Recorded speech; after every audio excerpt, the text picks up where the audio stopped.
नमस्कार मित्रांनो, संध्याकाळचे 5:30 वाजलेले आहे. मी आता फिरून आलेलो आहे सिन्नर या ठिकाणी. तुम्ही बघू शकताय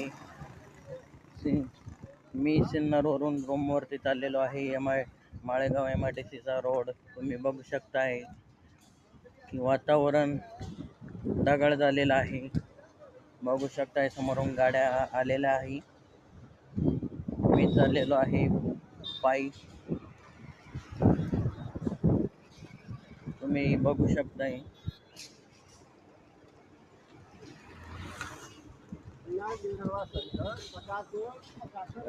रस्त्याने गाड्या चाललेल्या आहे. खूप आज शनिवार असल्यामुळे खूप गर्दी आहे. तुम्ही बघू शकताय आज शनिवार असल्यामुळे बाजार पण असतो. माळेगाव या ठिकाणी. यूट्यूब चॅनलला लाईक